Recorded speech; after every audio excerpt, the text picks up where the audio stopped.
Bismillahirrahmanirrahim.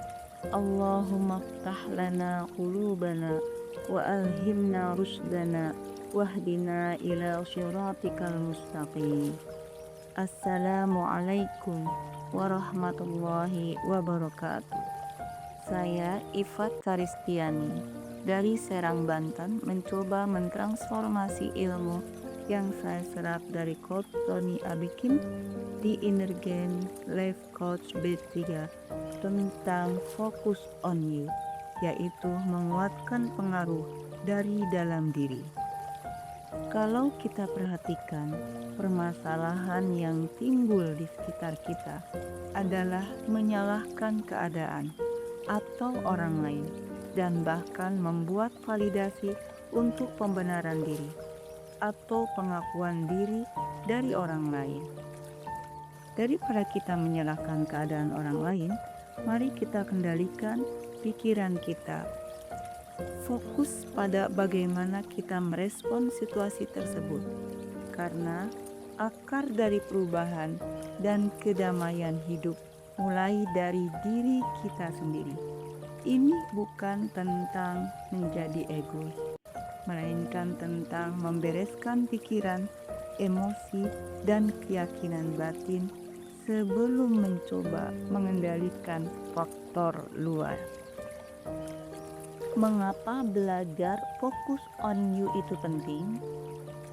Karena yang bikin hidup kita capek, hidup kita menderita, itu karena salah fokus dan gagal fokus. Maka menata fokus itu penting. Bila fokus kita tepat, kita akan bisa menentukan influence power yang dapat mempengaruhi orang lain untuk membangun hubungan. Mari kita bahas fokus yang dapat mengubah hidup. Ada 7 fokus yang mengubah hidup. 1. Fokus ke dalam, bukan keluar. Only way out is in. Karena satu-satunya jalan keluar itu ada di dalam. Bila kita ingin keluar, mesti ada di dalam dulu. Bila kita ada masalah di rumah, dengan anak, atau dengan pasangan, atau ada masalah di kantor, atau tempat kerja, jangan buru-buru menyelesaikan masalah di luar sebelum kita menyelesaikan masalah di dalam. Untuk bisa menyelesaikan masalah di luar, adalah masuk dulu ke dalam diri kita. Jangan buru-buru menyalahkan orang di luar. Jangan buru-buru menyalahkan mereka. Masuk dulu ke dalam. Jangan-jangan kita sumber masalahnya. Kita benahi dulu diri kita. Kita benahi cara pandang kita terhadap sesuatu yang di luar. Bila kita benahi dalam diri kita, yang di luar akan mengikuti. Kalaupun kita perlu mengubah yang ada di luar, kita perlu dengan sungguh-sungguh mengubah diri kita dulu, mengubah cara pandang kita dulu.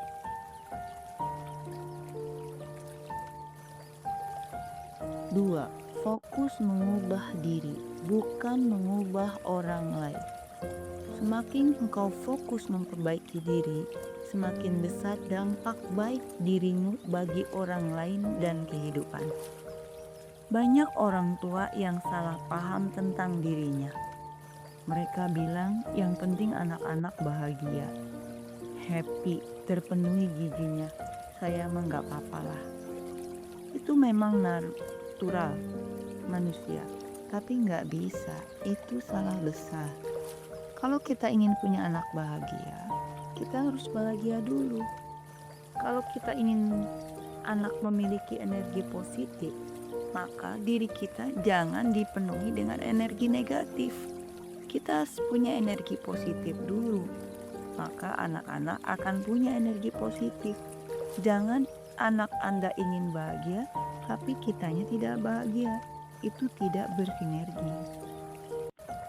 Ada orang tua yang khawatir dengan anaknya karena kecanduan game, pornografi, berantem dengan temannya, Nah, sebelum kita membahas anak, kita bahas diri kita dulu. Kita jangan terlalu khawatir dengan kenakalan anak. Itu tidak terlalu berbahaya. Yang sangat berbahaya itu kenakalan orang tua. Kalau orang tua pejabat akan merusak negara. Kalau dia koruptor akan menghabiskan uang negara. Kalau orang tua pecandu, pornografi, itu akan bisa merusak anaknya. Makanya orang tua harus bisa memberikan contoh yang baik, memberikan teladan yang baik, berkata yang baik. Kalau orang tua yang sudah banyak memberikan teladan, memberikan contoh yang baik, perkataan yang baik, gak perlu banyak memberikan ceramah. Karena yang diikuti anak adalah contoh kita sebagai orang tua. Anak-anak akan melihat apa yang kita lakukan. Anak-anak lebih cenderung dengan apa-apa yang kita lakukan. Dia akan mengikuti apa yang kita lakukan. Jadi nggak perlu banyak ceramah, karena kebaikan itu akan menular. Ada kaidah dari para ulama tentang heartful transformation atau transformasi yang tulus. Itu ada 3.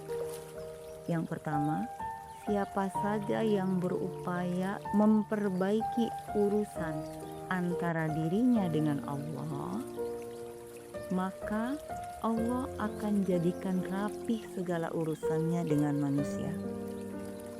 Yang kedua, siapa saja yang beramal untuk akhiratnya, niscaya Allah Ta'ala cukupkan urusan di dunianya.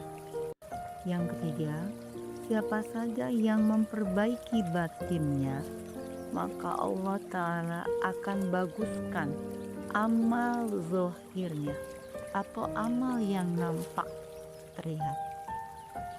Ciri-ciri orang yang matang secara spiritual itu sibuk merubah diri menjadi baik. Bila ada yang kurang dengan dirinya, dia berproses untuk menjadi lebih baik. Tidak sibuk keluar, tidak menunjuk orang lain, tidak merubah orang lain. Jadi fokus ke dalam, fokus untuk mengubah diri. Yang ketiga, fokus pada apa-apa yang ada dalam kendali. Hal-hal yang bisa diubah, ubahlah dengan sepenuh hati.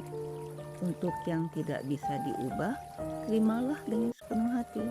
Kalau kita mencari selain 2 hal itu, akan menjadi penyebab penyakit jiwa. Fokus pada kendali, contohnya, seorang kekasih mengatakan kepada pasangannya, "Jika engkau mencintaiku, maka terimalah aku apa adanya."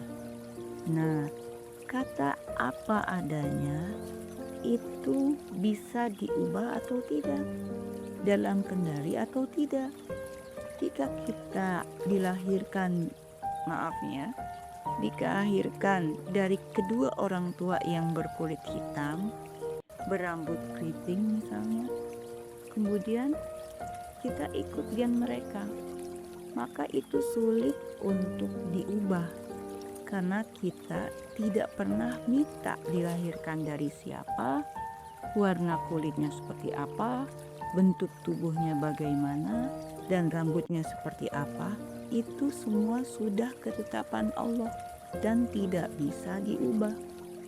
Namun, bila badan kita yang overweight, sifat kita yang cenderung pemarah atau pemurung, itu masih bisa diubah.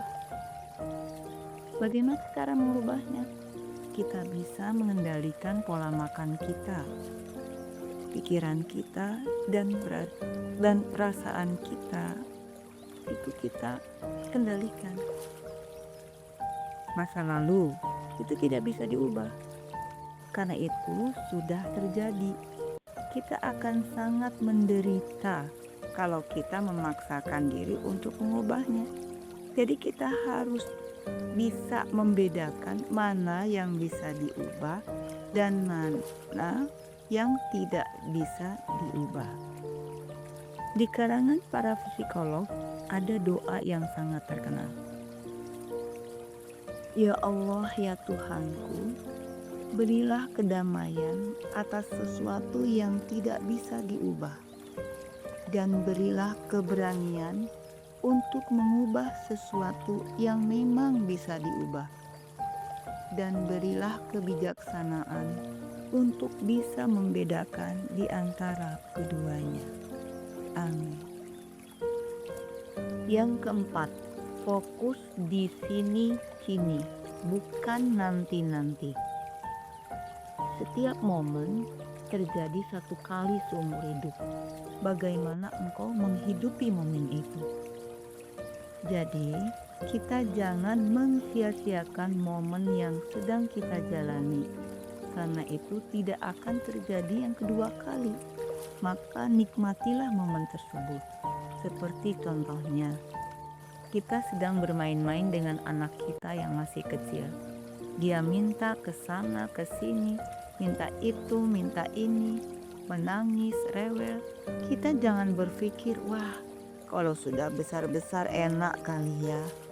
Gak rewel, gak capek, gak ribet. Nah, jangan berpikir seperti itu. Tapi nikmatilah saat bersama anak itu kini. Jangan berpikir nanti, karena momen itu tidak akan berulang lagi.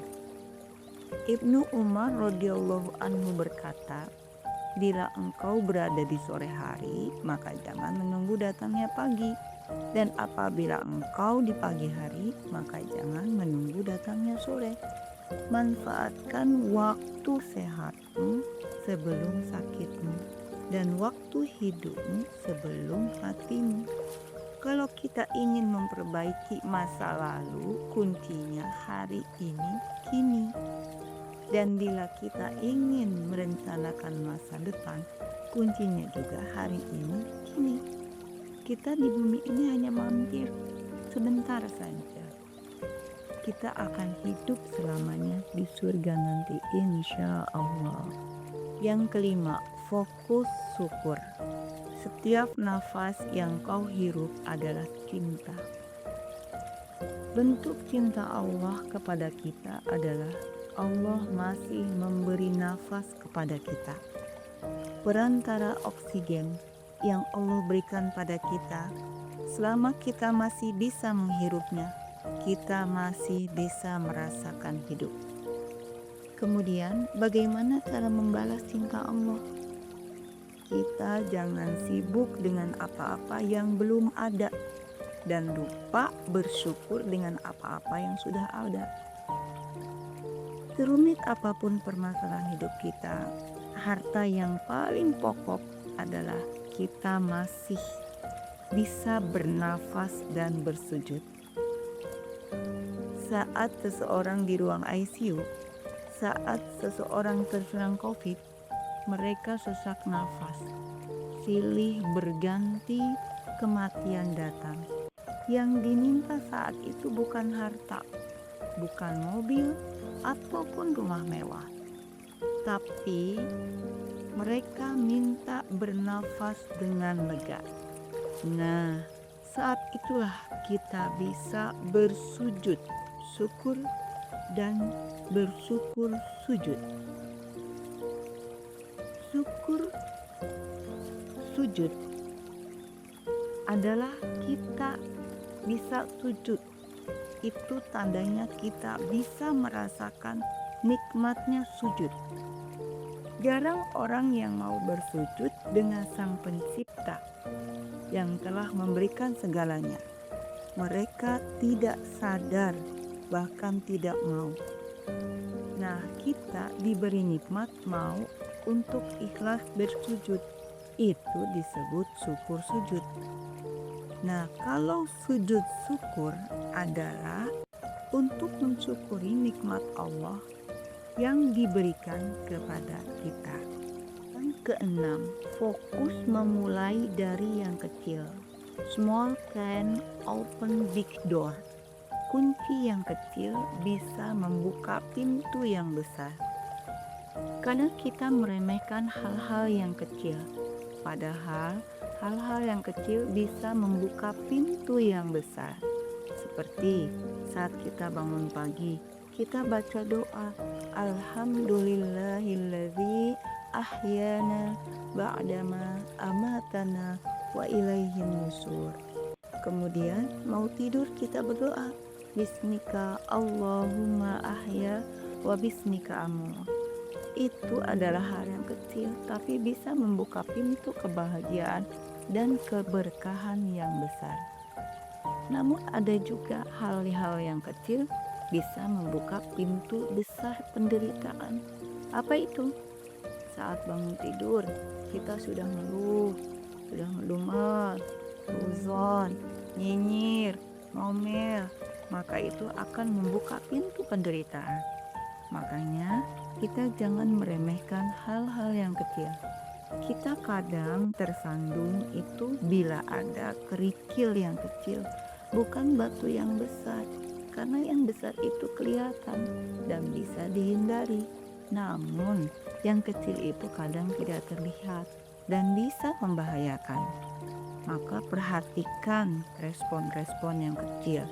Habits kita biasakan dari hal-hal yang kecil, seperti tersenyum saat bertemu, memperhatikan saat orang sedang bicara sama kita, menyapa dengan sopan, mengucapkan terima kasih atau alhamdulillah saat dibeli. Nah, dimulai dari hal yang kecil akan membuka kunci kebahagiaan dan keberkahan. Namun, dari hal yang kecil pula bisa membuka pintu penderitaan. Seperti cemberut, tak dicapa, tidak mau mendengarkan orang curhat, cuek bila bertemu, itu bisa menjadi awal dari penderitaan. Makanya kita jangan meremehkan hal-hal yang kecil. Yang ketujuh, fokus pikiran. Control your mind, control your life. Kendalikan pikiran, maka engkau akan mengendalikan hidup. Apabila kita bisa mengendalikan pikiran, kita bisa mengendalikan hidup. Pikiran bisa membuat batin kita bahagia atau sengsara. Kita jangan diperbudak oleh pikiran kita, tapi kita yang harus bisa mengendalikan pikiran. Demikianlah 7 fokus yang bisa mengubah hidup. Yuk kita berproses untuk fokus pada 7 hal di atas. Insya Allah hidup kita akan berubah menjadi lebih baik. Semoga kajian singkat ini memberikan manfaat dan menambah semangat kita untuk terus berproses dan menguatkan pengaruh dari dalam diri. Wassalamualaikum warahmatullahi wabarakatuh.